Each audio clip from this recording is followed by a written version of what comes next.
살아계신 우리 하나님 아버지, 우리의 예배를 받아주셔서 너무너무 감사합니다. 우리를 또 만나주시니 감사합니다. 우리에게 당신의 거룩한 일을 행하시니 감사합니다.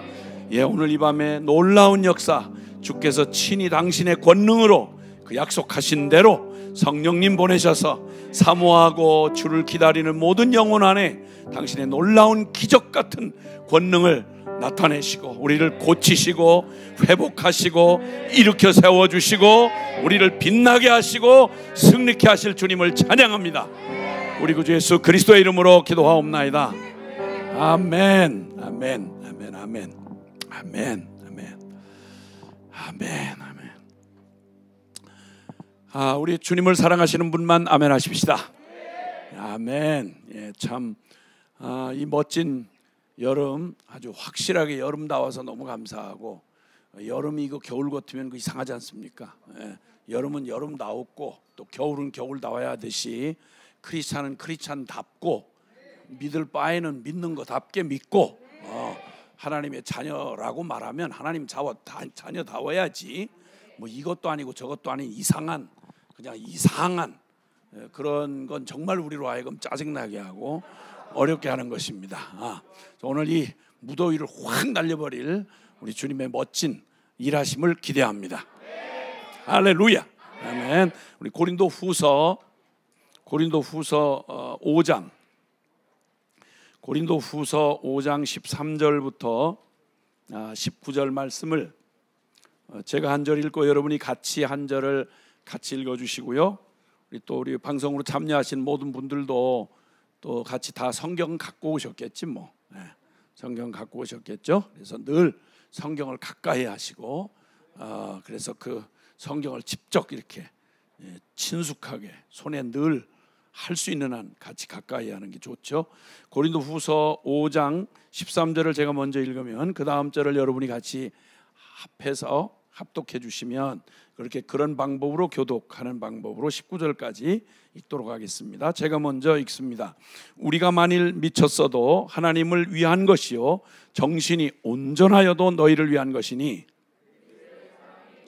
강권하시는도다. 우리가 생각하건대 한 사람이 모든 사람을 대신하여 죽었은즉 모든 사람이 죽은 것이라.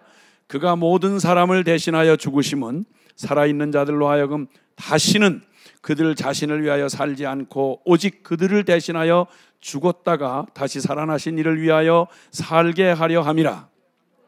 우리가 이제부터는 어떤 사람도 육신을 따라 알지 아니하노라. 비록 우리가 그리스도도 육신을 따라 알았으나 이제부터는 그같이 알지 아니하노라. 그런즉 누구든지 그리스도 안에 있으면 새로운 피조물이라. 이전 것은 지나갔으니 보라 새 것이 되었도다. 모든 것이 하나님께로서 났으며 그가 그리스도로 말미암아 우리를 자기와 화목하게 하시고 또 우리에게 화목하게 하는 직분을 다 같이 곧 하나님께서 그리스도 안에 계시사 세상을 자기와 화목하게 하시며 그들의 죄를 그들에게 돌리지 아니하시고 화목하게 하는 말씀을 우리에게 부탁하셨느니라. 아멘. 아멘. 아멘. 한 인생이 만날 수 있는 인생 사는 이 짧은 이 땅에서요 한 일생이라고 보통 말하는 100년 미만의 삶을 살아가면서 우리가 만난 크고 작은 많은 일 가운데 가장 크고 가장 놀라운 기적이 있다면 그것은 바로 죄인인 우리가 살아계신 하나님을 만나는 사건인 것입니다.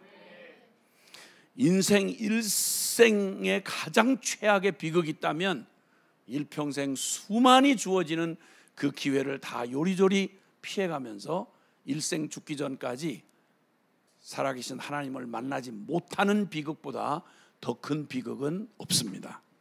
그러니까 하나님을 만났다. 피조물인 인간이 천지를 창조하시고 살아계신 하나님을 만났다. 그러면 이건 상상도 할 수 없는 일이 벌어진 겁니다. 이 하나님을 만난 사람이 어떻게 변화되는지에 대해서 오늘 여기에 대해서 말씀하신 구절이 여기 있는데 우리가 읽었는데 우리가 만일 미쳤어도 하나님을 위한 것이고 정신이 온전하여도 너희를 위한 것이니 이게 평범하게 들리시는 분이 혹시 있을지 모르겠는데 이거 천지개벽보다 더 어려운 일입니다. 우리는 미쳐도 나를 위해 미치지 하나님을 위해서거나 남을 위해 미치는 일은 불가능합니다. 하나님을 떠난 오직 나 하다가 죽을 인생 죄인이, 이 병든 자아를 가지고 살아가는 인생이 미치면 나의 만족을 위해 미치지, 여기 우리가 미쳤어도 하나님을 위한 것이고 정신이 온전하여도 너희를 위한 것이다. 이건 우리 본성하고는요 전혀 불가능한 일입니다. 뭐 심지어는 교회를 수십 년을 다니고 몇 대째를 믿어도 본성적으로는 절대 이런 일이 일어나지 않습니다. 그냥 조금 같은 죄인인데 여전히 나 살고 나 복받자고 하는 일인데 조금 좀 형편에 따라서 버릇 좀 고친다거나 아니면 조금 좀 거칠던 사람이 세련돼진다거나 아니면 좀 뭐 너무 누추해 보이던 사람이 좀 정말 조금 더 단정해 보인다, 뭐 이런 차이 외에는 인생 근본적으로 바뀌는 일은 어렵습니다, 여러분. 그래서 세상이 이렇게 왜 이렇게 안 바뀌느냐? 유사 이래로 저 에덴에서 쫓겨난 인생 인류 역사가 시작된 이래로 지금까지 이 땅에 수많은 사람들의 마음 안에 가장 강력한 소망과 그 에너지가 있다면 그것은 변화에 대한 갈망입니다. 나 이대로는 안 되는데, 나 이렇게 살다 죽을 수는 없는데, 정말 나도 좀 인생답게 좀 살아보고 싶고, 야 나도 좀 이렇게 기왕 사는 놈의 인생 이렇게 요 모양 요대로 요렇게 밥만 꾸역꾸역 먹다가 날짜 그것도 그냥 간당간당 언제 끝날지 모르는 불안함에 그렇게 간신히 그냥 늘 초조하고 두려운 가운데 그저 날짜 때우기 하다가 결국 그러고 날짜 채우고 죽는 이런 인생으로 끝날 수는 없는 거예요. 밥만 먹다 죽다 이렇게 하기에는 짐승이 아닌 바에는 인간에게는 그 깊은 영혼 안에 목마름과 갈망이 있기 때문에 절대 그런 식으로 만족할 수가 없는 법입니다. 묻겠습니다. 죄송하지만 그냥 한번 따라해 주시면 좋을 것 같아요. 마스크가 따라하는데 지장을 줄 수는 없습니다. 그러니까 따라하시면 좋을 것 같아요. 나 이대로 안 변하고 죽어도 여한이 없겠다. 따라해 보라니까요. 나 이대로, 그럼 잘라서 얘기할게요. 나 이대로 하나도 안 바뀌고 요 모습으로 살다가 죽어도 여한이 없겠다. 믿음대로 반대로 그냥 나 하나도 안 바뀌고 그냥 요 모습 요대로 요렇게 살다가 요렇게 죽었으면 좋겠다. 그런데 다시 말하면 나 변화되는 거 싫다 이런 말이죠. 나 변화되기 싫어요. 그냥 이만큼 괜찮아요. 사람 따라 뭐 정도 따라 또 느끼는 강도가 다를지도 모르니까 어쩌면 지금 막 또 열렬하게 또 눈이 맞아가지고 어떤 놈하고 이렇게 눈이 맞아가지고 시간 가는 줄 모르고 난 너무 행복해서 이렇게 행복해도 괜찮을까요? 뭐 이런 분들에게는 심심한 위로의 말씀을 드려요. 그 시간이 얼마나 갈까요? 물론 오래 가면 좋죠. 오래 가면 좋죠. 글쎄 그런 일이 과연 이 땅에서 그런 고백이 계속될 상황이 남이 그냥 안 둬요. 둘인 또 괜찮다고 해도 남이 그렇게 두질 않아요. 세상이 만만한 세상이 아닙니다. 어쨌든 그런데 그 모두가 그러면 반대로라면 갈망이 있는데 얼만큼 변화됐으면 좋으시겠습니까? 대부분은 다들 이제 뭐 이게 전도하는 자리가 아니니까 대부분은 다 나름 또 이렇게 열심히 믿으시는 분들일 테니 얼만큼 변화됐으면 좋으시겠습니까? 변화되고 싶어요. 진짜 이번에만큼은 정말 변화돼야 돼요. 주여 입장을 바꿔놓고 정말 입장을 바꿔놓고 그래서 어쨌든 변화를 바라는 수많은 갈망이 있겠죠. 누구도 만족 못하니까 다 변화를 바라는데 무슨 변화를 얼만큼 변화되기를 원하는지 물어보면 얘기는 또 얼굴 다른 것만큼이나 천차만별입니다. 근데 그거 말고 그 말고 다 각기 다른 뭐 기대와 그런 소망들이 있으시겠지만, 제가 묻는 이 말, 오늘 여기 읽은 본문이 이건 정말 천지개벽보다 더 놀라운 복음을 만난 사람 누구든지예요. 그런즉 누구든지 그리스도 안에 있으면 새로운 피조물이라. 이전 것은 지나갔으니 보라 새 것이 되었도다. 와, 그러니까 BC와 AD가 확 갈라져 가지고 예수 그리스도의 이전, 내 똑같은 이 몸을 갖고 내가 살아가는 인생이지만 차원이 다르고 전혀 질이 다른 그런 삶으로 바꿔주겠다.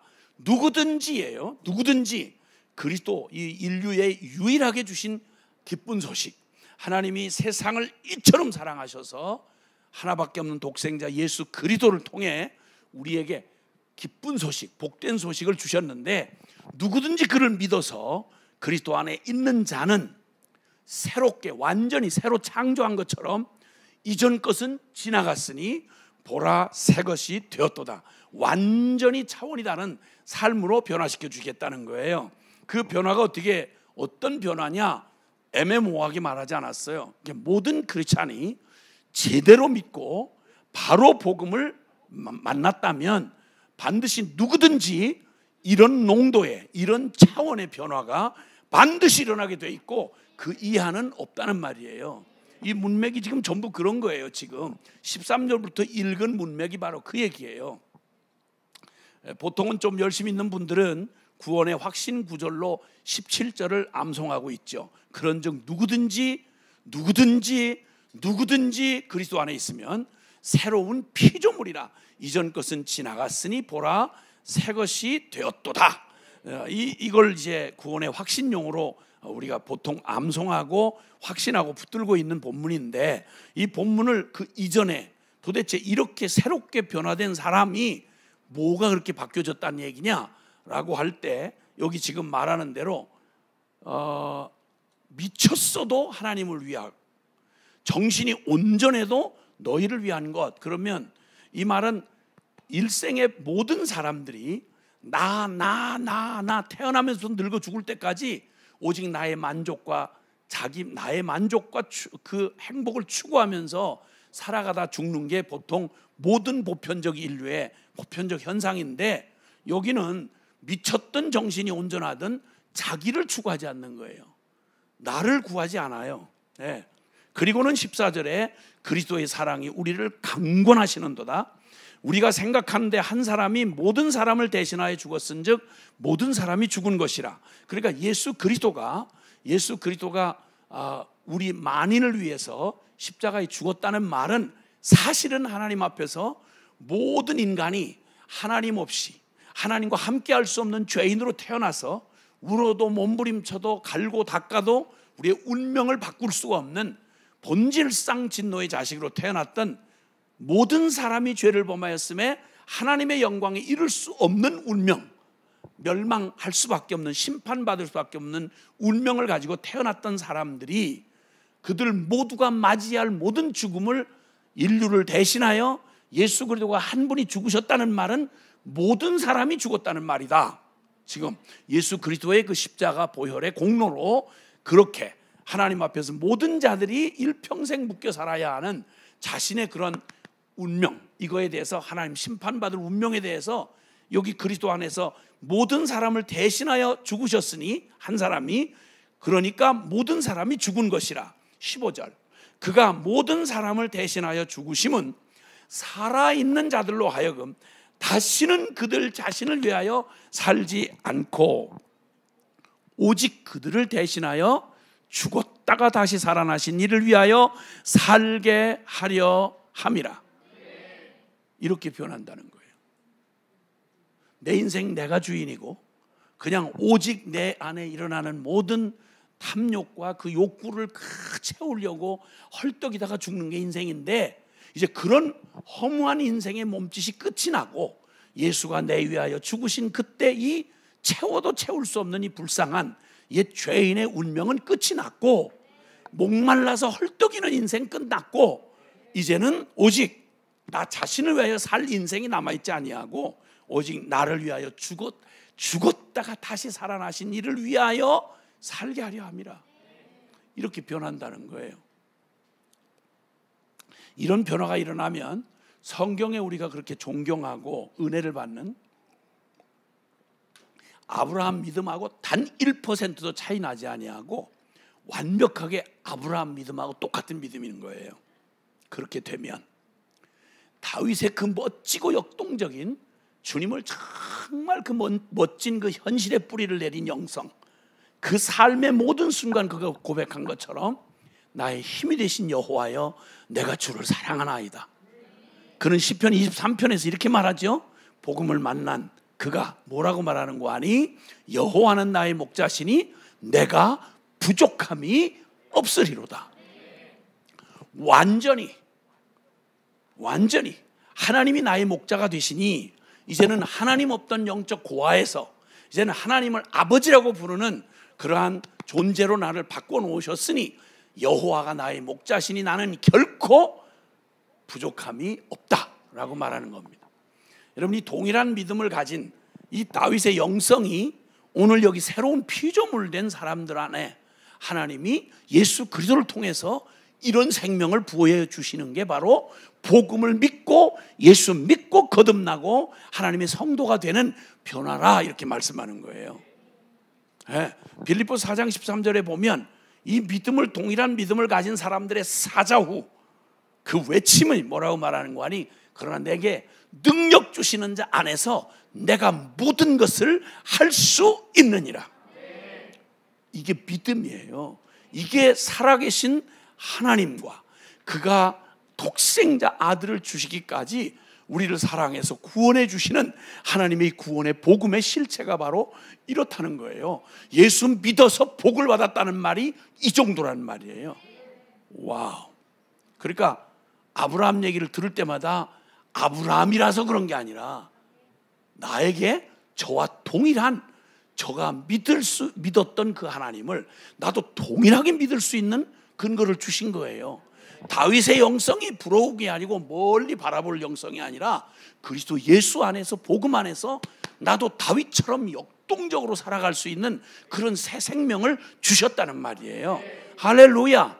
거기다가 예수님과 함께 했던 초대교회, 여러분 성령이 충만했던 초대교회가 세상을 당시에 가장 로마의 변방의 식민지에, 그것도 저 갈보리 언덕에 죽임당한 예수 그리스도의 십자가 얘기가, 그 저주받은 십자가 얘기, 거기서 죽은 나사렛 청년 예수를 믿는다는 이 그의 죽으심과 부활을 믿는다는 사람들이 세상에 정말 찢기같이 보이는 아무것도 같지 않았으나 그들은 어디에도 매이지 아니하고 그 누구도 누구 앞에도 굴하지 않는 가장 2000년 기독교 역사상 가장 강력하고 가장 순전하고 가장 파워풀한 그러한 교회를 우리는 보통 초대교회라 그래요.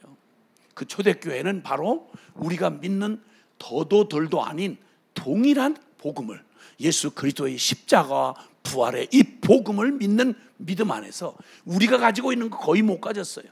교단도 없었고 신학교도 없었고 완성된 성경도 없었어요. 단지 예수 그리스도의 죽으심과 부활, 그리고 그 사실을 우리에게 계속 믿게 하시며 우리 안에 그 복음의 증인되게 하시는 성령님이 함께 하시는 이 사실 외에 또 다른 게 없었어요. 우리하고는 비교가 안 되는 불리한 조건에서 그들은 복음의 능력을 과감하게 전혀 여한 없이 보여주었습니다. 그들 초대교회 성도들이 바로 그 당시에 그들이 살아 눈을 뜨고 사도인 바울을 통해 기록된 이 말씀을 읽을 때 이건 다른 얘기가 아니라 그들에게 현실이고 즉바로 그 사도가 직접 표현하는 말이에요. 너희 중에 누구도 뭐 초신자든 기신자든 상관없이 성직자든 평신도든 상관없이, 그러므로 우리 중에 누구도 이제는 자신을 위해 살지 아니하고 우리를 위하여 죽었다가 다시 사신 자를 위하여 살게 하려 함이라. 누구든지 그리스도 안에 있으면 새로운 피조물이다.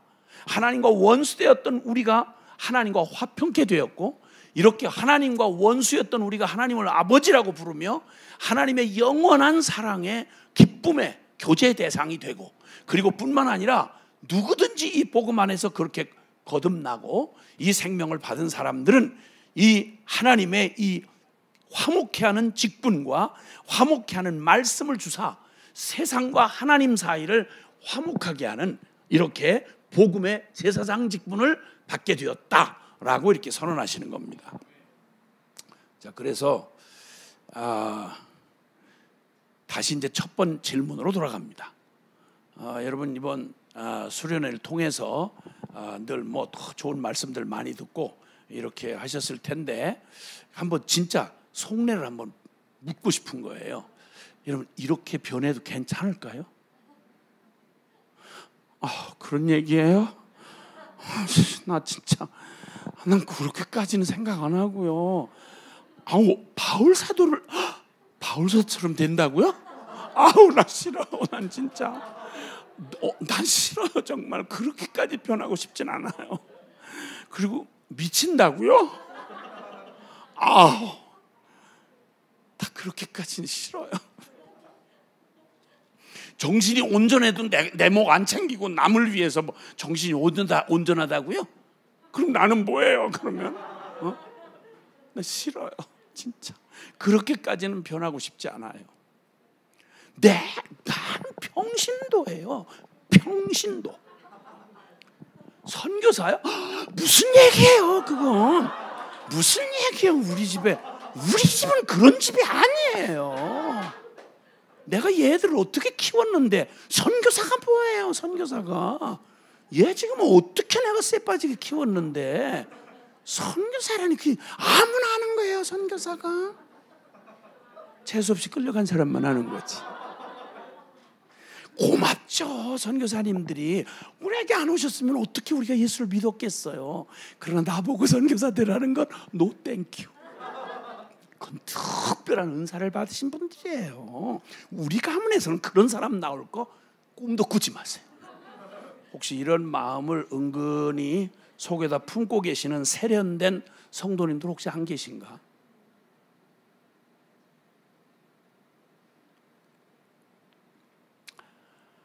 죄송합니다. 수련회 때는 그냥 늘 차근차근 들으시던 말을 듣는 게 아니고요. 종합 검진을 받는 때거든요. 그러니까 이제 잘 믿으시는 분들 잘 가면 더욱 잘 가도록 확신 가운데 가시도록 그래서 우리를 한번 종합 검진을 받아보는 거예요. 영적인.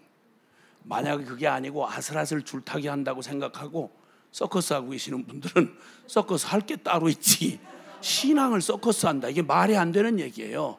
그런 분들은 확 밀어가지고 한쪽으로 확 떨어지도록 그렇게 도와드리는 게 이제 수련회 내지는 부흥회 그래요. 어쩐지 오늘 듣기 싫더라 진짜. 오늘 왜 나와가지고 진짜 그럼 저런 식으로 나올 거라고 언지를 해줘야지. 성도들이 이렇게 부담스럽게 만들면 이거는 목회자의 책임 아니에요? 뭐 이렇게 또 인상 쓰셔도 소용없어요. 여러분이 피할 수가 없어요. 반드시 여러분은 어느 순간 반드시 이 농도의 도전 앞에 선택 앞에 서셔야 돼요. 그 이하가 있다는 말에 속아왔다면 여러분 이게 장난할 일이 따로 있지 이게 신앙생활이 농담입니까? 이게 연불입니까? 정신통일입니까? 농담을 할 일이 따로 있지. 그럴 수는 없어요. 왜냐하면 영원한 운명을 어디서 보낼 건가가 결정나는 일인데 이걸 어떻게 장난삼아 대강 듣기 좋게 못해요. 그럴 수가 없어요. 그럴 수가 없어요. 이 말씀을 자꾸 수정할 필요도 없고 성경 그냥 그대로 읽으시면 요 내용 더 붙이고 뺄 것도 없고요. 여기서 말한 내용 그대로 복음을 받고 변화가 되면 어떤 농도로 뭐가 변하느냐 하는 거에 대해서 아주 단순, 명확, 강력하게 여기 말씀하셨어요. 폭풍치는 밤바다, 파도와 어둠 속의 배에게는 저 해변가의 화려한 네온 사인 불빛이 아니라 단순하고 명확하고 강력한 등대 뿔이 필요하듯이 갈 길을 잃고 방황하는 죄인 영혼들과 이 죄의 폭풍 세상 속에 휘말린 세상에는 어둠을 삼키는 분명하고 강력한 복음의 빛이 필요합니다. 그 복음은 생명의 빛 대신 예수 그리스도이십니다.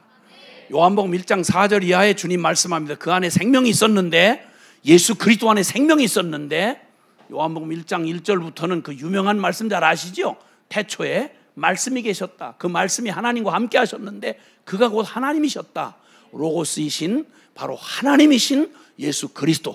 모든 만물이 그로 말미암아 지은 바 되었기 때문에 그가 없이는 된 것이 없다.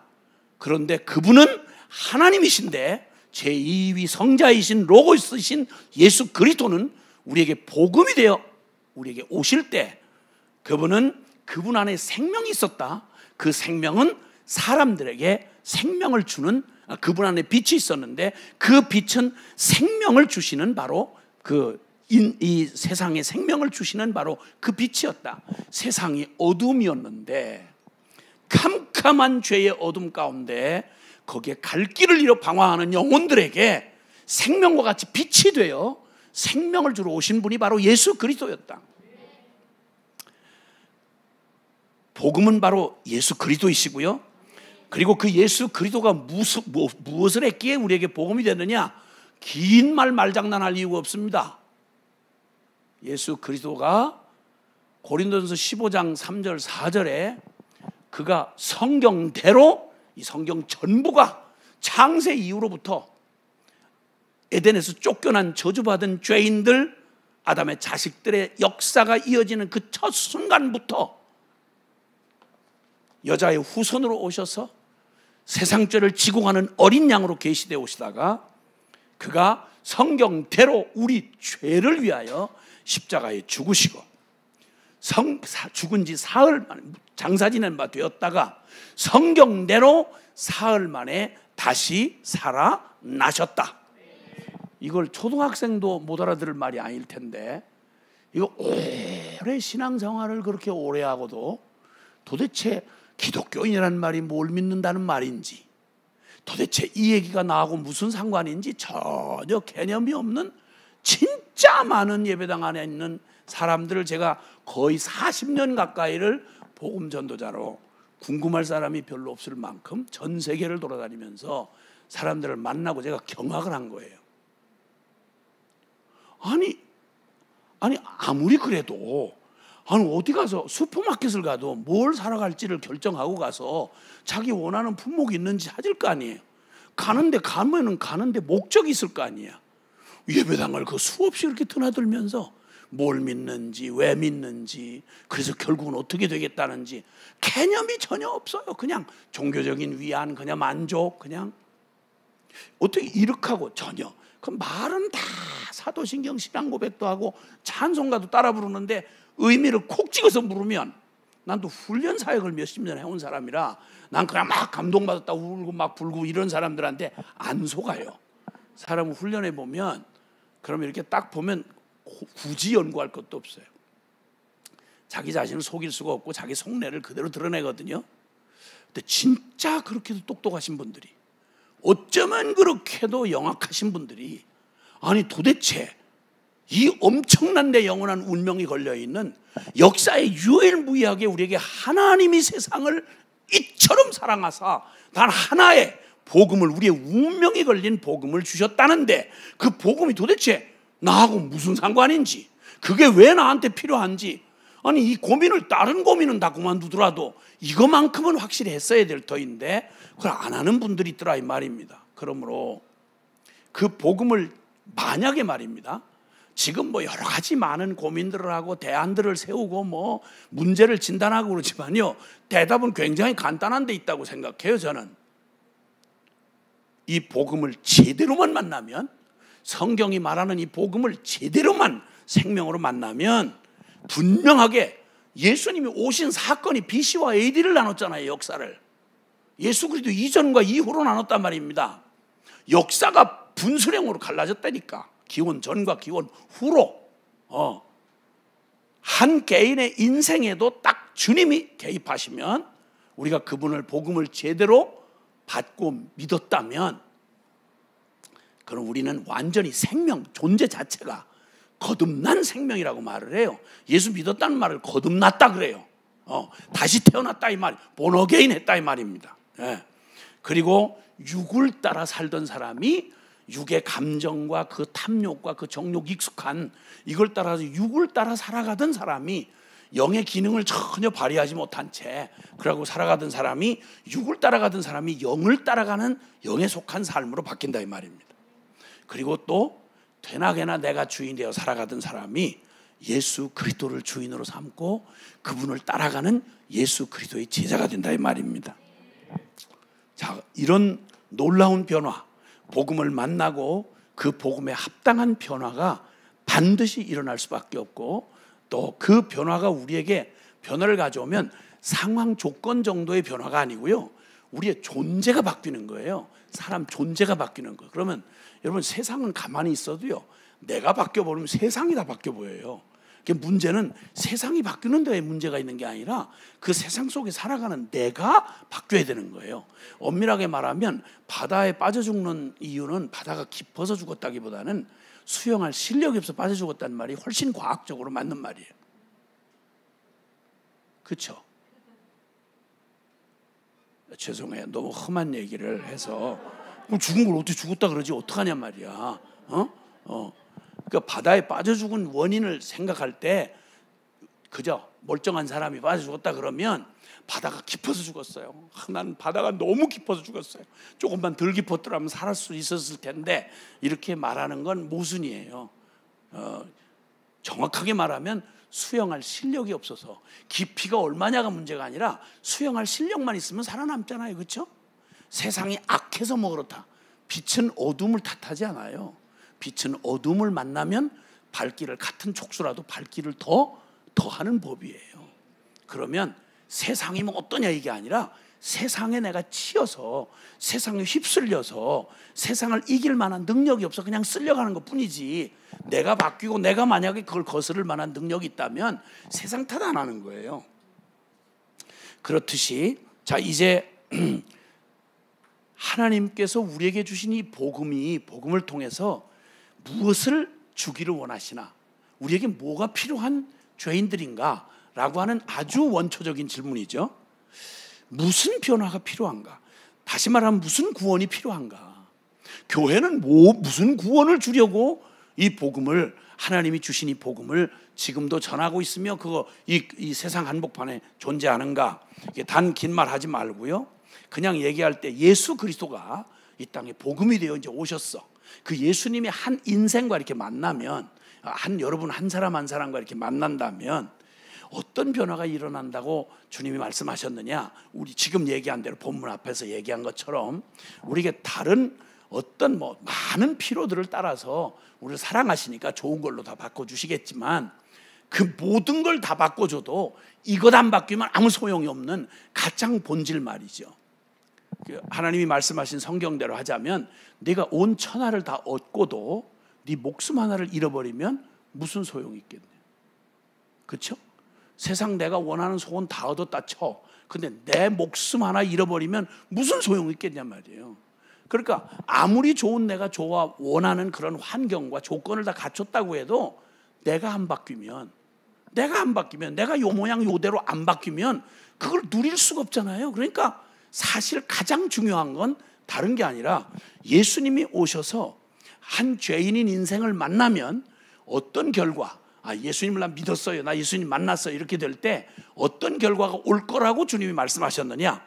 다른 얘기는 그냥 논리적인 설득 이런 거 말고요, 이미 너무 잘 아시는 분들이니까 잘 아는 대로 사복음서 중에 이 아주 신학적이고 정말 그 결론적인 이런 진리를 아주 그냥 딱 이렇게 놀랍게 이렇게 기록해 주신 말씀이 사복음서 중에 요한복음이 있습니다. 그 요한복음에는 한마디로 아주 단언하시는데, 예수님이 우리에게 뭘 주러 오셨는가라고 하는 이 질문에 대하여 예수님 직접 증언을 요한복음 아주 집중적으로 기록을 했습니다. 거의 한 장을 비켜갈 수 없을 만큼 집중적으로 같은 말을 계속 반복하고 계시는데요. 뭘 주러 왔느냐? 예수님이 우리 죄인을 만나서 주고 싶어 하는 게 뭐냐? 죄송하지만 한번 따라해 주세요. 생명. 큰 소리로 생명. 예, 생명 주러 왔다고 그러시는 거예요. 우리 다 살아 있는데 뭔 또 생명을 주시나 못 알아듣잖아요. 육적인 의미로 들으면 못 알아듣잖아. 근데 주님이 자 요한복음 10장 10절을 기억하시는 분들은 같이 한번 암송해 보세요. 도적이 오는 것은 도적질하고 죽이고 멸망시키려는 것이요. 내가 온 것은 예수님이 하신 말씀이에요. 내가 온 것은 양으로 생명을 얻게 하고 더 풍성히 얻게 하려 하심이라. 그러니까 예수님이 오신 목적은 생명 주러 왔다는 거예요. 사탄이 하는 짓은 죽이러 온 놈이고 도적질하고 빼앗는 것으로 온 놈이고, 예수님이 하시는 일은 예수님이 한 인생을 만나시면 그 인생에 뭘 주러 오셨냐면 생명 주러 오셨다는 거예요. 예. 그리고 요한복음의 결론에 가면 요한복음 기록 목적, 요한복음만은 아니죠. 성경을 우리에게 주신 하나님의 말씀 성경을 기록하여 주신 목적을 요한복음 20장 31절에 기록하고 있는데, 거기서 이렇게 말씀해서 내가 이것을 기록하는 목적은, 이 성경을 기록하는 목적은 성령께서 이제 요한 사도를 통해서 기록하게 하시는데, 이 성경을 기록하는 목적은 너희로 예수가, 하나님의 아들 바로 그 예수가 그리스도이심을 너희가 믿고, 그 믿은 결과가 뭐냐면 영생을 얻게 하려 하심이라. 성경을 기록한 목적이 다른 게 아니고 우리에게 영원한 생명을 주러 오셨다는 거예요. 시간 관계상 긴 말을 할 수 없어요. 예수 그리스도가 하나님이시면서 그분이 육신을 입고 이 땅에 오셔 성육신하셨다. 말씀이 하나님이신 말씀이신 로고스 되신 주님이 그 우리를 구원하기 위해서 이 땅에 오셔서 사람의 몸을 입고 똑같이 인자가 되어 오셔서 신성과 인성을 가지신 완전한 구원자의 자격을 가지고 이 땅에 오신 예수 그리스도가 초점을 놓치지 않고 이 땅에 진정 우리에게 복음이 되기 위해서 그분이 우리에게 주고자 했던 것은 다른 게 아니라 나는 생명 주러 왔다, 생명 주러 왔다, 생명 주러 왔다, 생명 주러 왔다, 생명 주러 왔다. 아멘을 해야 내가 빨리 끝내지. 생명 주러 왔다. 장이 바뀌기가 무섭게 그냥 계속 거듭거듭 하신 게 바로 그 말씀이에요. 말씀한 대로 요한복음 1장 4절에 생명이 있었으니 생명은 사람들의 빛이라. 요한복음 3장 16절은 하나님이 세상을 이처럼 사랑하사 독생자 예수님을 보내주셨는데 이는 저를 믿는 자마다 멸망치 않고 영생을 얻게 하려 하심이라. 아멘. 36절에 아들을 믿는 자는, 이 예수 복음 대신 예수님을 믿는 자는 영생이 있고, 아들을 순종치 않는 자는 영생 생명을 보지 못하고 도리어 진노가 그 위에 머물러 있느니라. 그러니까 믿고 안 믿고의 차이가 생명을 얻고 못 얻고의 차이로 명확하게 말씀하신단 말이에요. 네. 그 다음에 요한복음 4장 14절에도, 요한복음 5장 24절 25절에도 내 말을 듣고 나 보내신 이를 믿는 자는 영생을 얻었고 심판에 이르지 아니하나니 사망에서 생명으로 옮겼느니라. 아멘. 그러니까 예수 그리스도를 믿기 전을 죽었다고 말하고요. 즉 영으로 하나님과 아무런 상관없이 허물과 죄로 하나님과 영원히 분리되어 있는 죄인은 살았다 하지만 죄에 대해서만 산 자요, 하나님에 대해서는 실상은 죽은 자야. 그러니까 복음 이전에 모든 인간을 복음의 관점에서 하나님은 어떻게 보시는 거 아니? 살았다 하지만 죽었다 이 말이에요. 예수 그리스도가 오신 목적은 죽은 너희를 하나님이 원래 주고자 했던 바로 영생을 주려고 그 아들 예수 그리스도를 보내셨다. 아멘. 제가 이렇게 막 처음부터 이렇게 막 흥분하면서 얘기를 할 필요는 없겠죠? 아직도 시간이 많이 남아있는데 이때부터 이렇게 톤을 끌어올리면 마지막으로 어떻게 감당할지 나도 모르겠어. 진짜 실감이 안 나니까 이 인터넷에 계신 분들은 더 멀리 미국에도 계시고 다 이러니까 이게 제대로 잘 건너갈까, 이런 태평양을 잘 건너갈까 이런 생각도 들고, 근데 다들 뭐 기쁘게 다들 잘 듣고 주님 앞에 잘 반응을 하고 계시겠지 뭐. 이 현장에 계신 분들만 말고 여기 다른 데서 참여하신 분들도 그러시겠지 뭐. 네. 할렐루야. 할렐루야. 아유. 글쎄 왜 하필 오늘 나오시는 바람에 주님께서 말씀합니다. 요한복음 6장 38절 이하에도 내가 온 것은, 예수님이 내가 온 것은 내 뜻을 행하려 함이 아니요 나를 보내신 아버지의 뜻을 행하려 함인데, 나를 보내신 아버지의 뜻은 아들을 보고 믿는 자마다 영생을 얻게 하시는 것이다. 이게 아버지의 뜻이었고 아들의 뜻이었다 이 말이에요. 더 이상 뭘 얘기를 하겠어요? 그러나 어쨌든 요한복음 6장 48절에도 내가 곧 생명의 떡이다. 요한복음 8장 12절에도 나를 따르는 자는 생명의 빛을 얻으리라. 계속 생명. 요한복음 10장 28절에 내가 그들에게 영생을 주노니, 요한복음 11장 24절과 25절에 나는 부활이요 생명이니 나를 믿는 자는 죽어도 살겠고 무릇 살아서 나를 믿는 자는 영원히 죽지 아니하리라. 생명 이렇게 하고 말하는데 그 생명이 무슨 생명이냐? 요한복음 14장 6절에는 내가 곧 길이요 진리요 생명이니 나로 말미암지 않고는 아버지께로 올 자가 없느니라. 하나님을 만나는 생명 말이에요. 영의 생명 말이에요. 아멘. 그리고 요한복음 15장 4절 5절에도 나는 포도나무 너는 가지니 저가 내 안에 내가 저 안에 있으면 이 사람은 과실을 많이 맺나니 사람이 나를 떠나서 너희가 아무것도 할 수 없다. 하나님의 이 생명, 신앙은 생명이다 이 말이에요. 생명. 그냥 죽은 종교 관념이 아니고 믿는 폼이 아니라 인간들 조직 만들어 놓고 저끼리 막았다 이렇게 권위해 놓고 하나님이 보낸 적도 없는데 지가 하나님의 종인 것처럼 일어나는 이런 종교 따위가 아니고, 이 밤에 하고 싶은 얘기의 핵심은 생명이다 이 말이에요. 생명의 신앙이다 이 말입니다. 생명은 굳이 설명할 필요가 없어요. 여러분 이런 말 들어보셨어요? 죽은 듯이 자는 놈하고 자는 듯이 죽은 놈, 이런 얘기 들어보셨어요? 둘이 나란히 잠이 들었는데 그 중에 하나가 분명히 죽었어요. 근데 하나는 분명 죽은 듯이 자는 놈이고 하나는 자는 듯이 죽은 놈이야. 그 중에 이 둘 중에 어떻게 확인할까요? 여러분 정말 죽은 듯이 자는 사람 보셨죠? 쭉 숨소리도 안 들려요. 정말 죽은 것 같아요. 그래서 이 코에다 손을 대보고 막 이게 맥발 잡고 이럴 정도로 조용히 자는 사람이 있어요. 우리 가까운 우리 저랑 평생 살아온 사람 중에 그런 사람이 있어요. 요즘은 상황이 달라졌어요. 근데 어쨌든 그랬어요 한때는. 이게 생사 확인을 늘 자다가 확인해 봐야 될 정도로 그 정도로 조용히 자는 사람이 있어요. 그럼 둘 중에 모습은 비슷해요. 죽은 듯이 자는 놈이나 자는 듯이 죽은 놈이나. 그럴 때 이걸 어떻게 하면 이걸 그냥 물론 나중에 뭐 다 확인될 때까지 말고 그 상태를 놓고 실수하면 안 되잖아요. 응? 아니, 살아있는 죽은 듯이 자는 놈을 그게 송장인 줄 알고 영안실로 데려가면 안 되잖아. 얼마나 무서운 얘기예요, 주여. 그러니까 이게 잘 이렇게 해야 되는데 그럴 때는 어떻게 하면 좋을까요? 어떻게 확인할까? 누가 진짜 죽은 놈인지 어떻게 알까? 이럴 때는 깊이 연구하면 안 돼요. 그냥 확 깔고 앉아버리는 거야. 그냥 깔고 앉으면 긴 얘기 연구 분석할 것도 없고 다 팻바닥 그게 드러나는 거예요. 아, 이놈이 자는 듯이 죽은 놈이구나 하는 걸 금방 알 수 있어요. 근데 죽은 듯이 자는 놈은, 살아있는 놈은 깔고 앉는 순간 그냥 눈을 부릅뜨면서 막 난리도 아니죠. 영적으로 깔고 앉는 정도가 아니라 이렇게 찔러보는데도 이렇게 수많은 상황 속에 반응을 반드시 해야 되는데도 불구하고 전혀 감각이 죽은 환자처럼 자격은 다 있는데 집사도 되고 장로도 되고 권사도 되고 다 신학도 했고 뭐 3대 4대 모태 신앙인데 도저히 살아있는 놈이라면 반드시 반응을 보일 수밖에 없는 상황에도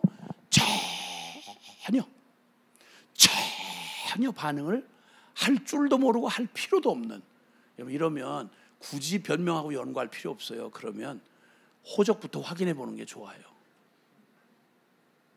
그걸 변명해서 뭐 하겠어요? 하나님이 알고 내가 아는데. 자, 그래서 주님이 말씀하기를 요한복음 17장 2절과 3절에 보면 아버지께서 모든 만민에게 영생을, 생명을 주게 하려고 나를 보내셨다. 그러면서 3절에, 17장 3절에 영생은 유일하신 참 하나님과 그의 보내신 자 독생자 예수 그리스도를 아는 것이니다. 영생은 살아계신 하나님과 관계하는, 하나님을 알아보고 하나님을 사랑하고 하나님께 반응하는 살아있는 하나님과 연관된 생명이다 이 말이에요. 아멘.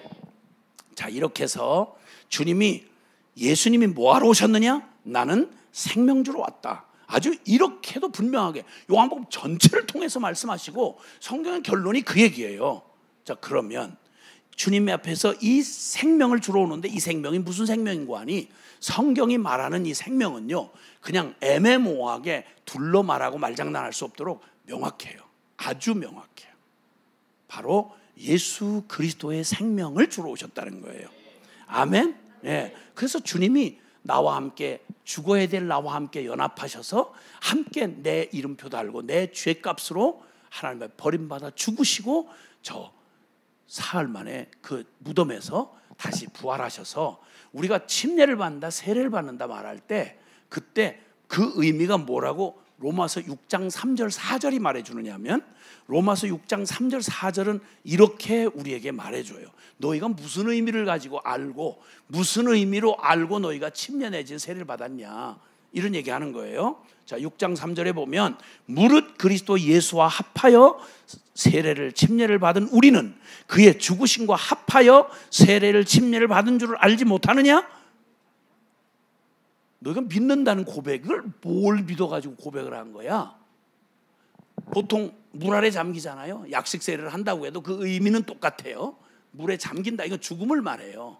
예수님이 죽으실 때 그가 내 이름과 내 자격으로 내 죄 때문에 죽으셨기에 내가 그분과 함께 나의 옛 자, 변할 수 없고 하나님께 반응할 수 없었던, 죄가 아니고는 설명이 안 되는 내가 예수와 함께 죽었음을 믿고 받아들이고, 그리고 이제는 그의 죽으심과 합하여 세례 받은 줄 알지 못하느냐? 그러므로 우리가 그의 죽으심과 합하여 세례를 받음으로 그와 함께 장사되었나니 이는 아버지의 영광으로 말미암아 그리스도를 죽은 자 가운데서 살리심과 같이 우리로 무슨 생명?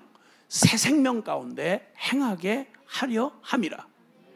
그러니까 거듭난다는 말은 옛날 생명 개과천선에서 고쳐가지고 고물 이거를 갖다 중고품 만들어서 좀 그럴듯한 생명으로 대강 주물러서 다시 만들어서 개선해가지고 된다, 이런 말이 아니에요.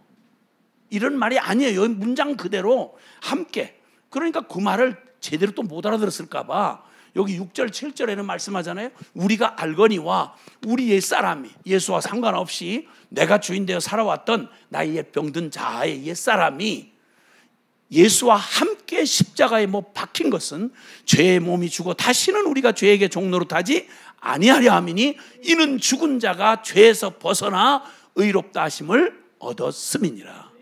아멘. 거듭 말씀하고 계세요.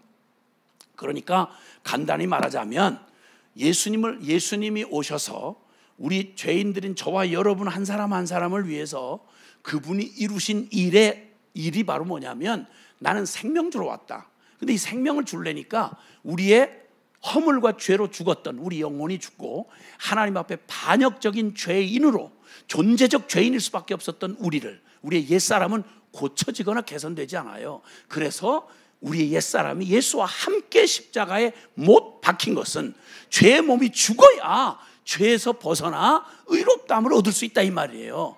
할렐루야.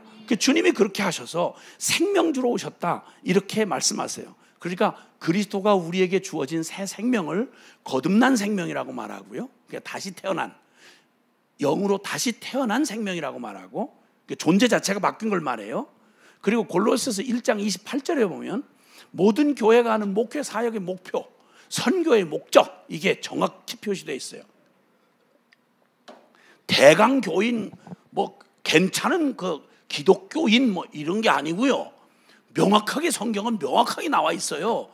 누구도 말장난 못하도록. 골로새 1장 28절에 우리가 예수 그리스도를 전파하고 각 사람에게 그를 가르치고 각 사람에게 그를 권하는 것은 한 사람 한 사람 각 사람을 그리스도 안에서 완전한 자로 세우려 함이라.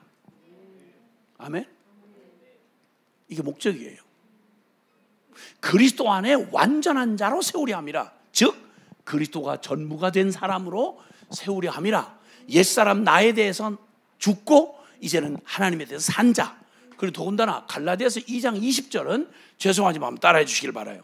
우리의 믿음을, 모든 생명의 신앙을 가진 십자가 복음을 제대로 믿어서 아빠 엄마의 신앙 말고 마누라 치마 폭 깔고 천당 간다는 농담하는 사람 말고 정말 그 예수 그리스도의 십자가 부활의 복음을 내가 믿어서 거듭난 사람의 고백이라면 누구도 예배 없이 함께 생명으로 고백하게 되는 고백이 갈라디아서 2장 20절에 나와 있어요. 죄송합니다, 따라합시다. 내가 그리스도와 함께 십자가에 못 박혔나니 그런즉 이제는 내가 산 것이 아니요 오직 내 안에 그리스도께서 사신 것이라.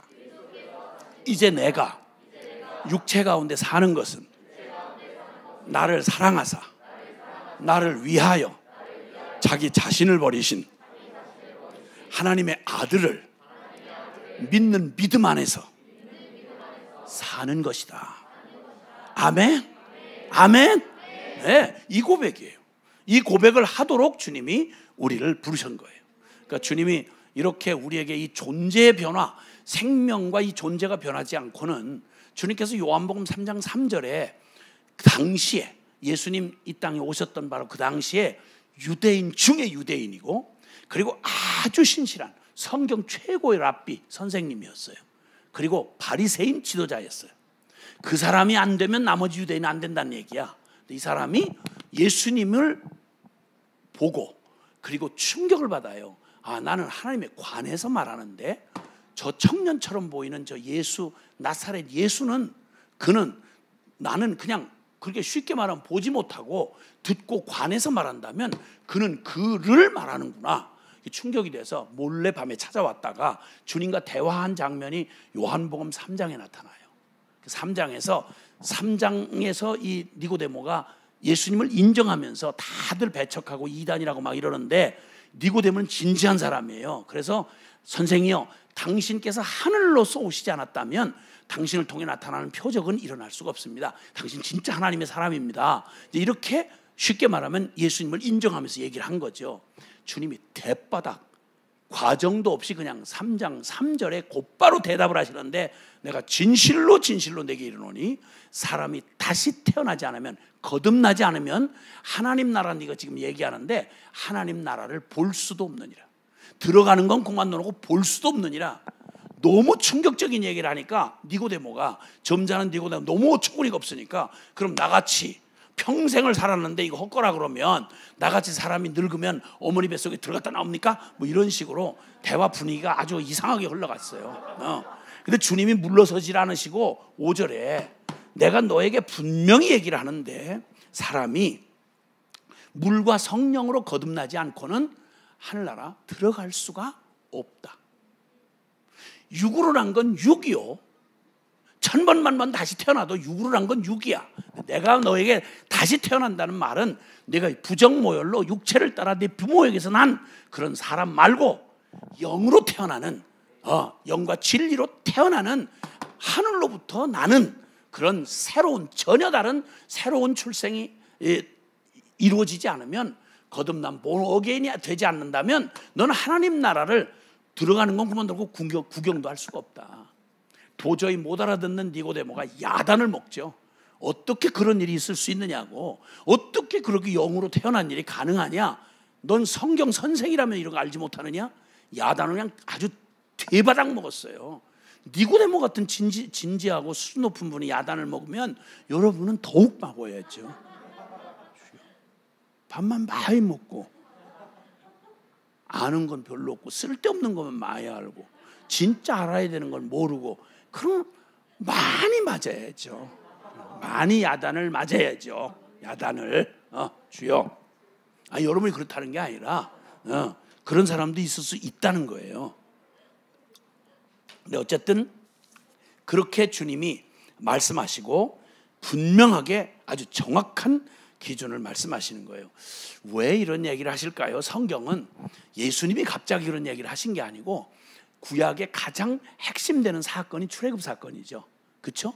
구원에 관련된 역사에 실제로 존재했던 사건, 그게 바로 이제 출애굽 사건인데, 그게 성경에 아주 중요한 사건으로 자리매김하고 있는 거예요. 근데 400년 노예 생활을 하다가 거기 아브라함의 자식들이, 히브리 민족이 애굽이라고 하는 나라에서 400년 노예 생활을 하다가 400년 노예 생활을 했으니까 뭐 다른 게 뭐가 복음이 있겠어요. 해방받는 거 아니겠어요? 해방받는 거.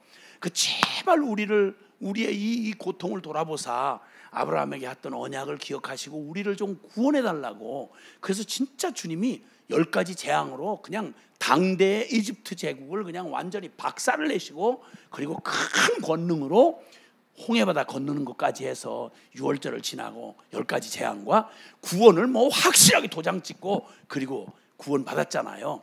더 이상 그들은 노예가 아니에요. 그들은 더 이상 바로에게, 그 애굽왕 바로에게 시달릴 이유가 없어요. 그들은 그토록 꿈꾸던 자유, 그들은 그토록 꿈꾸던 그리고 해방을 경험한 거예요. 그리고 하나님이, 전능한 하나님이 그들을 광야로 이끄셔서 약속의 땅으로 데려가시는 동안, 아시겠지만 40년 동안 약속의 땅 가기까지 하나님 한 분이면 충분하다는 사실을, 하나님 한 분이면 충분하다는 사실을 주님이 먹이시고 입히시고 구름기둥 불기둥으로 다 안내하고 보호하시고 반석의 생수, 그리고 내리는 만나, 조금도 부족함이 없도록 그렇게 이끌어 주시는 내내, 자 이제 소원 성취된 거예요. 자, 저 노예에서 풀려났고요, 자유 얻었고요. 그리고 이제는 저 바로 왕의 그 손아귀에서 이제 살아계신 하나님이 그들의 왕이 되셔서 그들을 이끌어 가시는 동안 무엇을 먹을까 마실까 입을까 걱정 하나도 없어요. 그러니까 우리가 그동안 변화됐으면 좋겠다, 난 이것 때문에 난 불행하다 했던 모든 걸 그냥 다 해결해 주신 거예요. 먹고 마시고 시집가고 장가가고 사고 팔고 뭐 이런 거, 하여튼 일상에 우리가 살아가는 날 동안 필요하다고 하는 모든 조건과 상황을 다 허락해 주신 거죠. 부족함이 없었어요. 하나님이 함께 해 주시니까.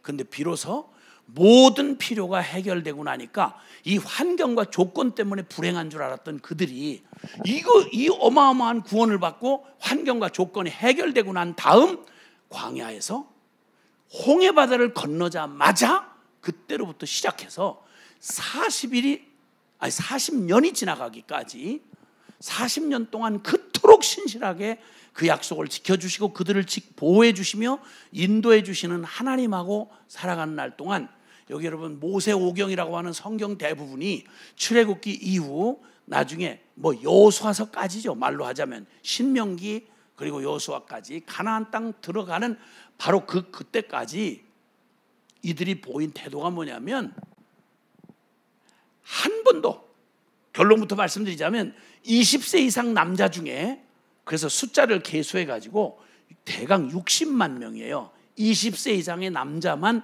제 발로 그 10가지 재앙의 권능으로 구원해 주신 하나님을 경험하고 홍해바다를 제 발로 걸어서 건넌 놈이 20세 이상으로 성인 남자, 가장급에 해당하는 남자가 60만 명인데, 그 60만 명이 한결같이 40년 동안 보여준 태도가 뭐였냐면, 환경이 문제가 아니라 그들 속에 그 저주받은 생명 존재가 문제라는 걸 그냥 다 토해내고 죽어서 그 홍해바다를 20세 이상으로 건넌 남자 중에 약속의 땅 가나안에 들어간 사람은 딱 2사람, 여호수아 갈렙 말고는 몽땅 다 이 광야에서 끝까지 악다구니 쓰고 하나님 앞에 매일 만나를 처먹으면서, 매일 반석의 생수를 얻어먹으면서, 그리고 그 터진 입 가지고 원망, 불평, 욕지거리 별 발악을 하다가 그 죄값으로 고스란히 차근차근 죽어가는데, 완벽하게 죽어 넘어지는데 40년이 걸렸어요. 딱 2사람만 오직 믿음으로 하나님 약속대로 가나안 땅에 들어갈 수 있었어요. 이 얘기를 정리해서 말한 얘기가 수도 없이 성경에 그 영적인 의미까지 얘기해서 계속 반복되고 있어요. 이거 잊지 마라, 잊지 마라, 잊지 말아라. 그럼 너에게 필요한 복음이 뭐겠냐? 상황과 조건이 아니라 네가 바뀌어야 된다 이거예요. 네가 생명이 바뀌어야 된다 이 말이에요. 이 얘기를 계속하고 있는 거예요. 그래서 주님이 오셔서 나는 생명 주러 왔다, 생명 주러 왔다, 생명 주러 왔다, 그 얘기 하시는 거예요.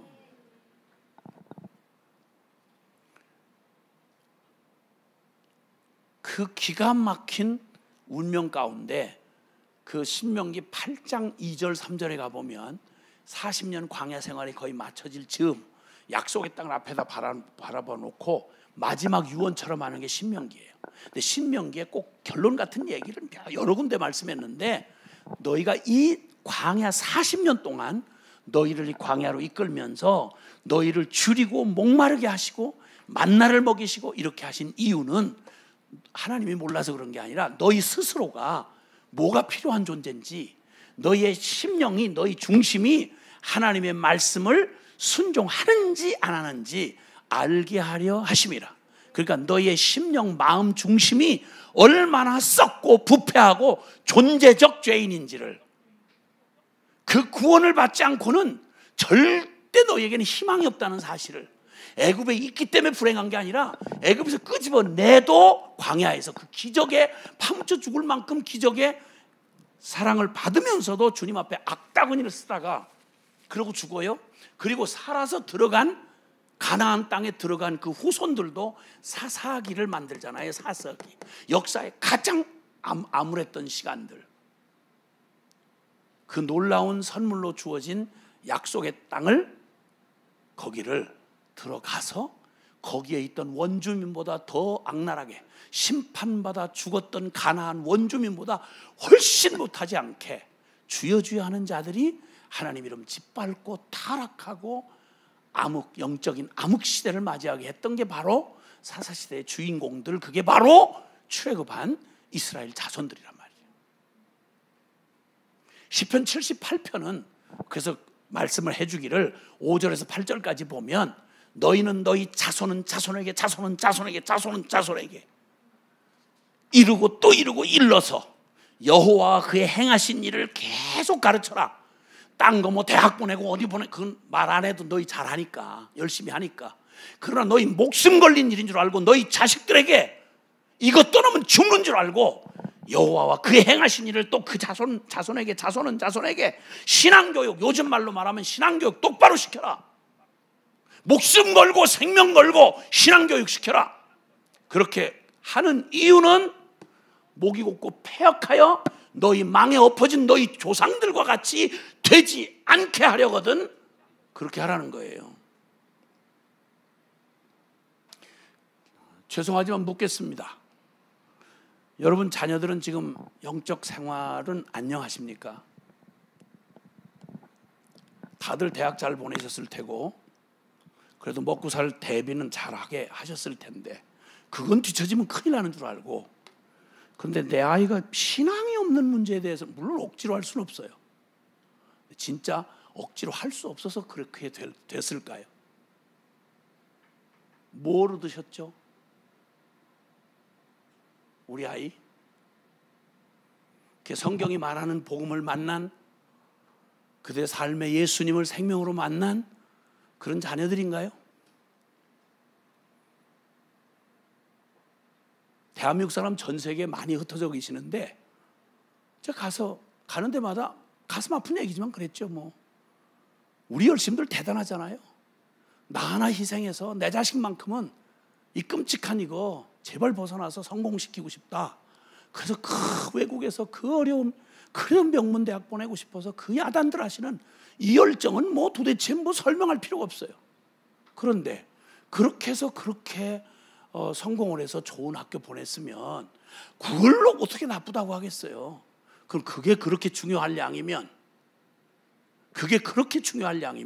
역사에 이렇게 결론을 내서 인생의 지금부터 영원한 운명을 결정짓는 하나님 앞에서 그 영혼의 상태에 대해서 그토록 미친 듯이 무슨 대가를 지불해서라도 미친 듯이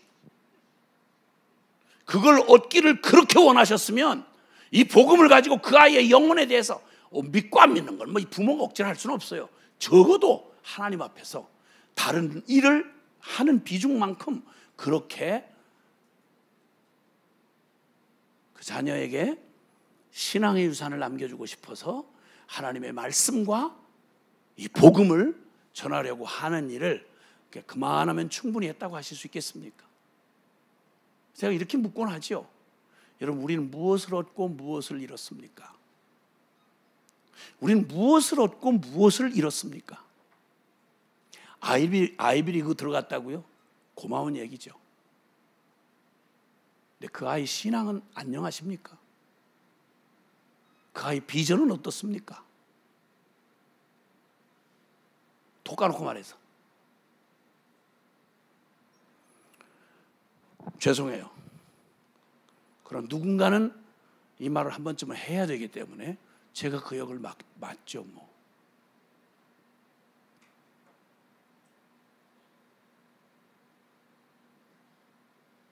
뭐가 변해야 되나?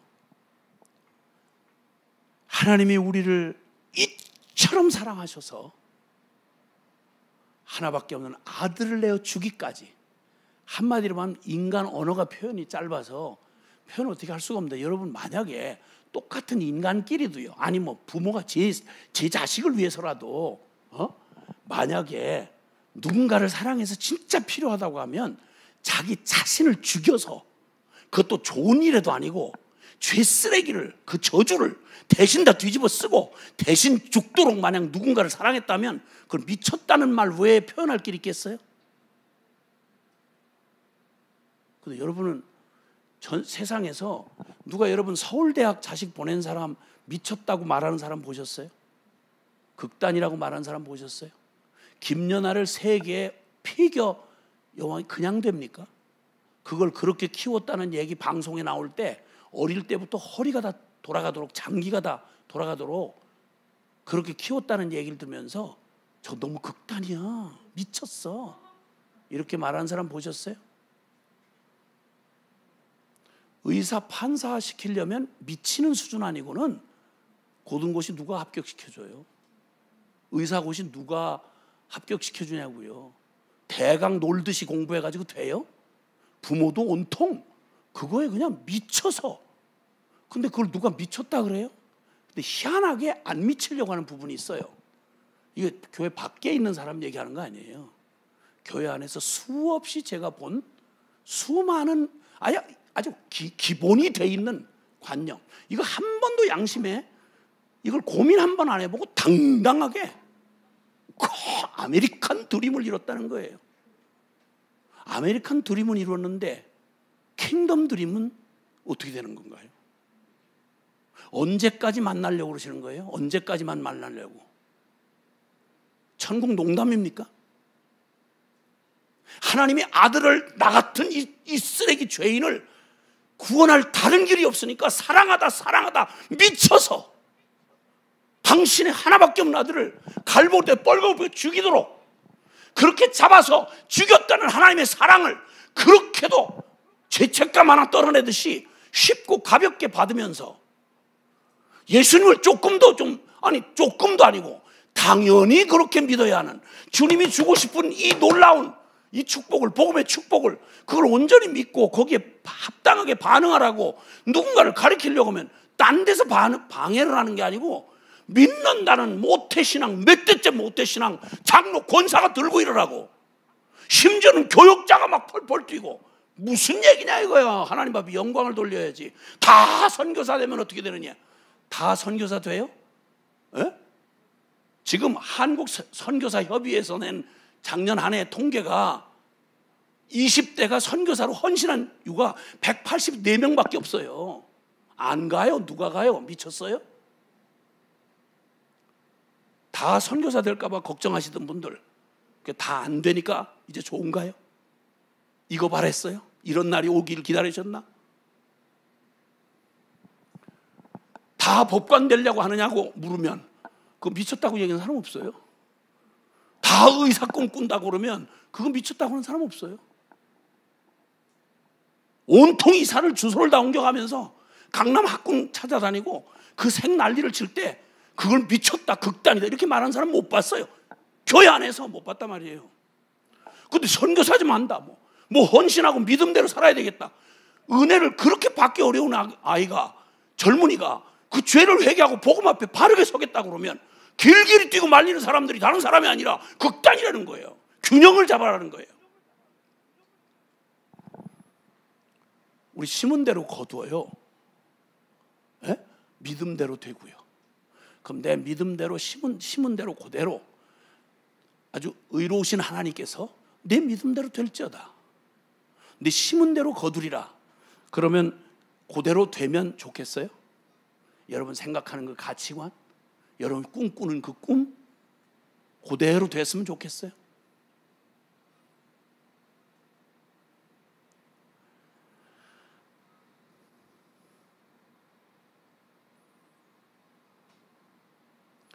복음이 긴 말하고 뭐 말장난하지 말고 간단하게 말하면 뭐라고 얘기를 해도 천지를 창조하고 살아계신 하나님이 죄악으로 하나님 반역해서 영원히 지옥 가려고 반역하고 하나님의 집 밟고 난리를 치는 이 죄인들을 성경 에덴 이후로 끝까지 포기하지 않으시고 끝까지 구원하시려고 수많은 선자들 보내면 쪽쪽 잡아주겠어요.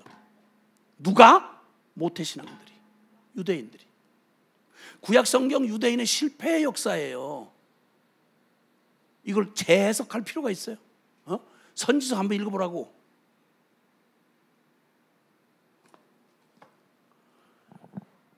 얼만큼 얘기를 하면 비로소 하나님이 그토록 무슨 뭐 논리적인 설명을 하는 것도 아니고 형 이상학적인 얘기를 하는 것도 아니고, 아니 하나님 세상을 이처럼 사랑해서 독생자를 주셨다. 로마서 5장이 말하는 거 아니에요? 너희 생각해봐라. 의인을 위해서 죽는 자가 별로 없고 선인을 위해 죽는 자도 눈 씻고 찾아보기 어렵다. 그런데 우리가 아직 죄인 되었을 때에 그리스도께서 우리를 위하여 죽으심으로 우리에 대한 하나님의 사랑을 확정하셨느니라. 여기 무슨 말이 필요하겠어요? 묻겠습니다. 여러분이 믿는 바의 복음이 이거 말고 다른 복음이 있다면 몰라도 이걸 복음으로 이 정도는 알고 믿는다 그러면 이거 언제 한번, 아니 천하에 그냥 픽션 소설을 써도 누가 나 같은 인생을 위해서 똑같은 인간이라고 해도 나를 위해 죽어줄 사람이 누가 있어요? 솔직한 말로. 잘하고 칭찬받을 만한 아까운 놈을 위해서, 누군가를 위해서 죽어준데도 그것도 있을까 말까인데, 아니 전혀 쓸 때는 머리끝에서 발끝까지 하나도 가치라고는 찾아볼 수가 없는 악다구니만 쓰고 죄에 쩔어가지고 존재적 죄인인 죄의 쓰레기를 사랑하다 거룩하고 죄를 요만큼도 볼 수 없는 하나님이 살릴 다른 길이 없으니까 그냥 하나밖에 없는 완전한 하나님의 아들을 십자가에 대신 내 죄값으로 죽이시고 그리고 부활하사, 그것도 이 복음 자체를 주신 것만도 그런데 이걸 누가 한 번에 받아들여요? 끝까지 악다구니를 쓰고 그 평생을 버티고 생난리를 치는 것들 끝까지 성령께서 수많은 저걸로 감동하시고 그저 문을 두드리시고 믿을 때까지 포기하지 않으시고, 자식을 키워보면 알지만 부모 사표내고 싶을 때가 한두 번이야. 내 뱃속으로 난 내 자식도. 근데 끝까지 처음부터 끝까지 악다구니를 쓰며 예수님을 끝내는 십자가에 못 박아 죽이는 그들을, 아버지여 저들을 용서하라고, 저들이 하는지는 모른다고. 끝까지 무슨 사랑 스토리를, 아무리 픽션 소설을 지은들 이런 스토리가 나올 수가 있겠어요? 근데 이 어마어마한 사랑을 하나님이 직접 우리에게 주신 이 복음으로 우리에게 주고 싶었던 건 딴 거 아니에요.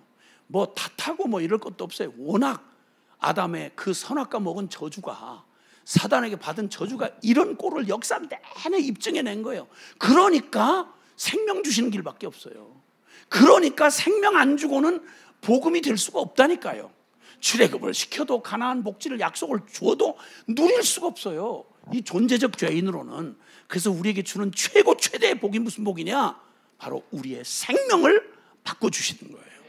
할렐루야. 이 얘기하고 싶어서 그랬어요. 주님이 우리에게 주고 싶은 바로 영원한 생명의 이 복음을 주님이 주고 싶으셨던 거죠. 얘가 시간이 많이 길어져서 뭐 이미 아신 내용들이라니까 그냥 이 사실을 강조하면서 예수님은 생명 주러 왔다. 근데 그 생명이 바로 우리의 옛 생명, 그 저주받은 하나님과 원수될 수밖에 없었던 사단의 종로로 타던 죄의 장아찌였던 우리의 존재적 옛사람인 우리의 옛 생명을 예수의 십자가와 함께 성경대로 우리 죄를 위하여 십자가에 죽으심으로 우리 옛사람이 예수와 함께 못 박힌 것은 죄의 몸이 죽어 다시는 우리가 죄에게 종로로 타지 아니하려 함이니. 아멘. 이는 죽은 자가 죄에서 벗어나 의롭다 하심을 얻었음이니라. 할렐루야. 그래서 울어도 애를 써도 안 되던 우리의 삶을 예수께서 십자가에서 그 완전한 생명으로 모든 빚 다 갚으시고 완벽하게 옛사람의 모든 죄값을 다 치러내사 로마서 8장 1절 이하에 그러므로 그리스도 예수 안에 있는 모든 사람에게는 결코 다시 정죄함이 없나니 이는 그리스도 예수 안에 있는 생명의 성령의 법이 죄와 사망의 법에서 너를 해방하였습니다. 아멘. 예. 그래서 이제는 육신을 따르지 아니하고 옛사람에 묶여서 종로로 타던 이거 속아 살아왔던 그거 십자가 앞에서 딱 발견하고 그 사기꾼 놈에게 붙들려 살던 그 비참했던 나의 삶이 십자가에서 끝난 걸 깨닫고 돌이켜서 이제는 육을 따라 사는 게 아니요 오직 내 안에 성령으로 와 계신 우리 예수 생명을 따라 믿음에서 믿음으로 살아가는 순종의 삶이 가능하게 됐다 이 말입니다. 할렐루야. 그래서 먼저는 첫 번째는 이 생명을 어떻게 받아야 되느냐, 믿고 어떻게 거듭나야 되느냐 하는 그 물음에 이 복음의 대답은 아주 간명합니다. 요한복음 1장 12절에 그 11절에 보면 주여 주여 하면서 율법 끌어안고 별 성전에서 예배를 드리고 별짓 다 하던 유대인들이 예수께서 자기 땅에 오매 자기 백성이 영접지 아니하였으나 12절 영접하는 자 곧 그 이름을 믿는 자들에게 하나님의 자녀가 되는 권세를 주셨으니 13절 이는 사람의 육정이나 사람 혈통이나 육정이나 사람의 뜻으로 나지 아니하고 오직 하나님께로서 난 자들이니라. 할렐루야. 주님이 이루신 십자가의 이 단순하고도 강력한 이 복음, 십자가 부활의 이 복음을 성령께서 이 복음으로 우리의 영혼을 이렇게 책망하시고 요한복음 16장 8절에 보혜사 성령이 오시면 바로 이 주님이 이루신 십자가의 복음으로 우리를 죄에 대하여 의에 대하여 심판에 대하여 세상을 책망하시리라. 즉 십자가 부활의 복음을 우리 영이 알아듣도록 성령께서 우리 영 안에 이 진리를 가지고 주님이 죄를 깨닫게 하시고 돌이켜 회개케 하시고 예수님을 나의 생명 전부로 받게 하신다 이 말이에요. 그래서 말씀으로 성령으로 거듭났다는 말이 같은 말이다 이 말이죠. 그래서 거듭날 때 그 거듭난 생명은 증거가 확실합니다 여러분. 이걸 확인하려고 자꾸만 여러 모양으로 별의별 일들을 다 하지만 아니요, 핑계할 수 없이 분명한 나무는 열매를 보아 알고 살아있는 생명은 그 움직임을 보면 금방 알 수 있는 것듯이 주님 앞에 거듭난 생명의 분명한 특징은 뭐냐? 여러분 스스로 한번 점검해 보시도록.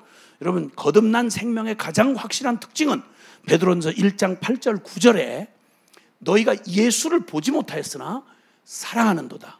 지금도 보지 못하나 믿고 말할 수 없는 영광스러운 즐거움으로 기뻐하니 믿음의 결국 9절 믿음의 결국 곧 영혼의 구원을 받음이라. 그러니까 영혼의 구원을 받은 사람, 믿고 영접한 사람은 무슨 특징이 있는 거 아니? 그가 이 놀라운 복음이 나한테 실제가 되어 예수 죽음 내 죽음으로 받아들이고 돌이켜 그 예수님을 나의 생명 전부로 받아들인 사람이라면 예수를 보지 못했으나 사랑할 수밖에. 그러니까 거듭난 이 생명 이 복음 앞에 회개하고 예수를 문제 해결사 도우미가 아니고 내 죄책감 떨어내는 정신위안자가 아니라 나는 예수와 함께 죽었고 이제 나의 삶 전부를 그분의 새 생명 전부로 받아들여서 이제 내가 사는 것 아니요 내 안에 그리스도가 사시는 삶임을 온전히 받아들인 사람. 그는 예수님을 가장 분명한 건 그 예수님을 사랑하는 수밖에. 전 존재로 사랑하는 거예요. 그러니까 아까 고린도 우리 본문에서 읽은 것처럼 우리가 미쳤어도 하나님을 위한 것이고 주를 위한 것이고 정신이 온전하여도 이제는 나 하고 추구할 이 저주받은 나의 병든 자아는 이미 십자가에 예수와 함께 죽었기 때문에 이제는 정신이 온전해도 이제는 너희를 위한 것이니 그리스도의 사랑이 나를 강권하시는도다. 예수 믿고 가장 확실한 변화는 바로 주님을 사랑하게 되는 거예요. 여러분, 언제 주님을 진정으로 내가 이렇게 소망 없는 하나님 앞에 이 끔찍한 죄인이란 사실을 복음 앞에 정말 처절하게 부딪혀 깨닫고 나면요, 다른 거 없어요. 그냥 은혜밖에는 기다릴 게 없어요. 그때 주님이 내가 너를 위하여 내가 친히 이루리라 라고 하신 사실이, 하나님이 세상을 이처럼 사랑하사 나를 위해 갈보리 언덕에서 당신의 아들을 죽이시고 나를 구원한 복음의 사실이 남의 얘기로 안 들려요. 이게 남의 얘기 들리는 이유는 내가 아직까지 그렇게 죽을 만큼 죄인이란 사실을 한 번도 고민해 본 적이 없기 때문에 그래요. 제가 수십 년 동안 복음을 전하면서 만난 사람들, 모든 사람이 동시에 다 반응을 한 건 아니지만 정확하게 이 복음에 반응하는 사람의 똑같은 특징이 뭐냐면 그냥 못 받아요. 곧바로 나타나는 반응이 그거예요. 제가 82년도인가로 기억이 나는데, 그때 제가 기도원에서 주님 앞에 이제 부름, 이 사명을 받고 기도한다고 올라가 있을 때, 금식하고 있을 때 아주 문제를 너무 일으켜가지고 진짜 속을 너무너무 새겨가지고 그 신실한 누나를 거의 막 금식을, 하여튼 평신도가 금식을 평생에 40일 금식고도 3번이나 한 사람이야. 동생을 너무너무 사랑하는데 이 동생이 군대 갔다 와서 또 사고를 또 쳤어. 가기 전에도 사기를 쳐고. 그 쳐가지고 이게 도대체 뭐 이거는 인생을 어떻게 할 수가 없으니까 너무 안타까우니까 동생을 너 마지막, 이제 마지막이다 해가지고 기도원을 끌고 와서 금식 중에 왔는데, 마침 기도원에 사람들이 없어서 기도하던 사람이 나하고 한 2사람밖에 없는데 동생을 부탁하고 갔어요. 동생을 부탁하고. 나도 지금 난 금식하면 아무 생각이 안 나요. 오직 밥 생각만 나. 주님도 생각이 안 나고 밥 생각만 나. 그날 순종할 테니까 빨리 밥만 먹게 해주세요. 뭐 이런 소원이 간절해져요. 난 금식의 효과는 그거밖에 없어. 거의 순종할게요. 준비 다 됐어. 먹이만 주시면 뭐래도 할 테니까 뭐 이렇게 이제 보통 효과가 있죠. 근데 귀찮은데, 근데 이 친구가 거기서 진짜, 저도 지 인생이 답이 없으니까 그 누나의 간절한 눈물 어린 금식 기도에 그냥 그래서 산꼭대기 거기로 와서 그 추운 겨울에 부탁을 하고 내려갔는데, 우리 동생 불쌍한데 제가 너무너무 사랑하는 동생이에요. 부탁드려요. 내가 어떡하겠냐고. 근데 어쨌든 내려가고 난 다음에, 그리고 이제 며칠이 지나가는데 이 친구 저도 깝깝한가 봐. 그러니까 답답하면서 나는 인생을 왜 이렇게 살아야 되나, 그러면서 나도 저 사람들처럼 저렇게 예수님인지 누군지 좀 믿어봤으면 좋겠는데, 흉내를 내보려고 기도하는 걸 흉내낸다고 그 추운 겨울에 산꼭대기에서 이거 아무나 소리 지르는 거 아니거든. 근데 흉내내다가 2번 소리 지르다가 목이 확 가버렸어. 그리고는 아주 비참한 모습으로 꽝꽝 얹은 채로 들어와가지고 고개 푹 터져서 들어왔어요. 저도 뭐 진짜 인생 이렇게 살면 안 되는 거 아는데, 그럼 어떻게 뭐 믿는 것도 함부로 믿어지는 것도 아니고 진짜 죽겠습니다. 어떻게 하면 좋겠습니다. 이래가지고 내가 어떻게 아무리 힘들어도 그걸 모른다고 할 수 없잖아요. 그래서 그냥 난 귀찮아서 이거나 듣고 떨어져라 그렇게 하고, 너무 귀찮으니까. 그래서 사형리를 내가 갖고 다녔는데, 사형리라고 있어요. 전도 소책자가. 이거 듣고 믿어지지 않거든. 너무 애쓰진 말아라. 왜냐면 다 사람이라는 게 다 그렇게 다 믿으려고 한다고 믿어지는 게 아니니까. 그래서 운명이 나는 그냥 어차피 그냥 이렇게 못 믿고 그냥 지옥 갈 체질인가 보다 이렇게 생각하면 되니까 내가 5분만 들려줄 테니까 그래서 테스트하고 네 스스로 너무 애쓰지 말아라 하고는 옆에 앉혀놓고, 난 힘드니까 빨리 이거 듣고 떨어져라 하고, 간절한 마음도 없었어요. 그냥 너무 귀찮아서. 자연계 자연법칙 있듯이 영적 세계에는 영적 4가지 원리가 있다. 첫 번째 제1원리, 하나님 너를 사랑하시면 너를 위해서 놀라운 계획을 갖고 계시다. 요한복음 3장 16절에 하나님께서 이렇게 내가 온 것은 양으로 생명을 얻게 더 풍성히 얻게 하란다. 근데 왜 사람들이 이 풍성함을 못 누리냐? 2번째 원리, 그럼 네가 죄를 져서 재수 없이 돼서 그런 거다. 이렇게 하고는 얼른 듣고 떨어지라고 막 나 외우니까, 그러고 그냥 가서 이렇게 하고 쳐다보지도 않고 빨리 막 빠른 말로 막 이렇게 넘기면서 이렇게 했어요. 보지도 않고. 그래서 느낌이 이상해서, 뭐가 느낌이 이상한 거예요. 그러니까 깜짝 놀라가지고 옆을 이렇게 보니까 세상에 어느 틈에 무릎을 꿇었어. 무릎을 꿇고, 내가 그때 기억에 까만 뿔테 안경을 썼던 것 같은데 이 사이로 눈물이 후두둑 떨어지는 거야.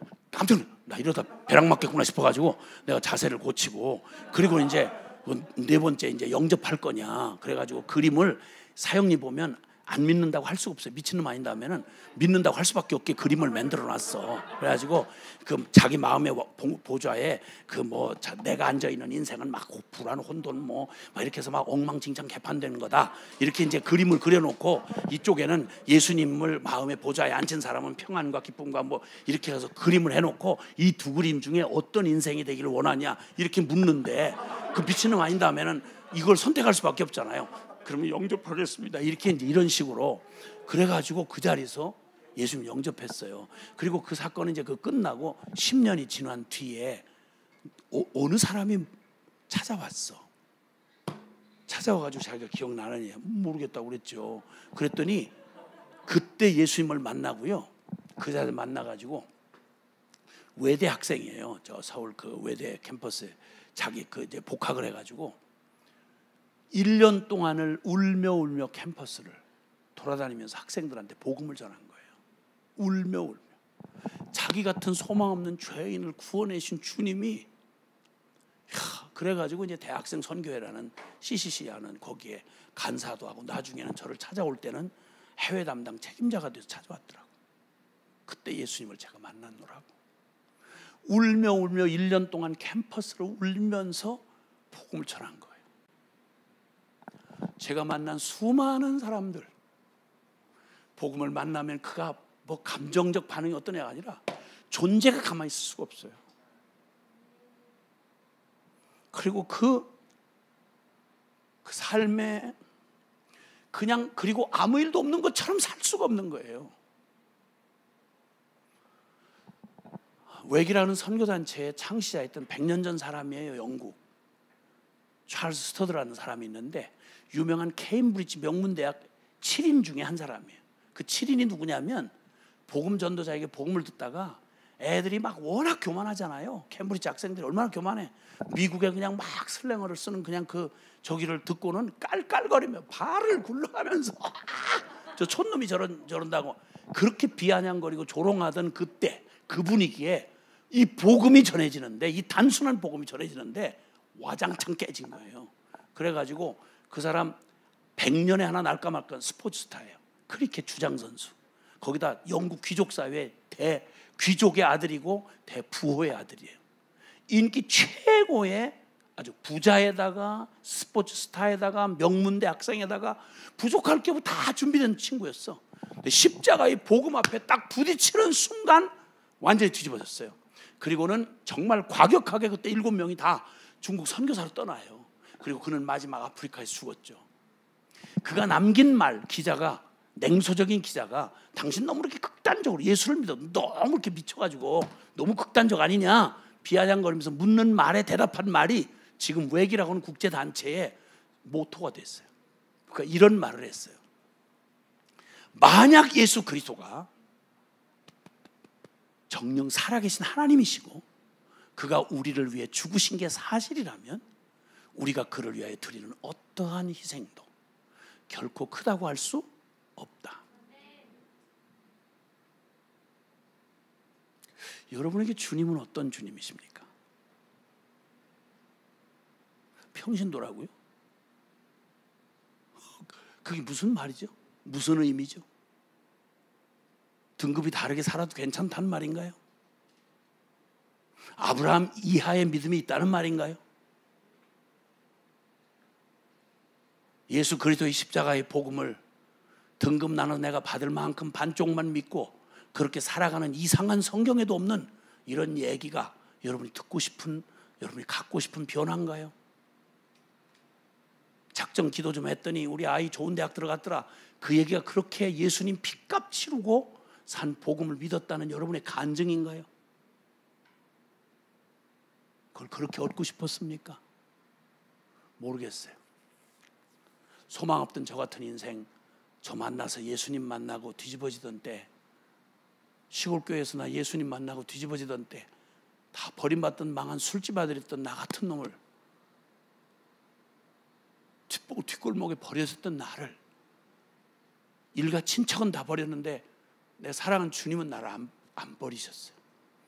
끝내 못 알아듣는 나를 끝까지 추적하셔서 나를 만나주시고, 내가 예수님을 만나던 그날 이후로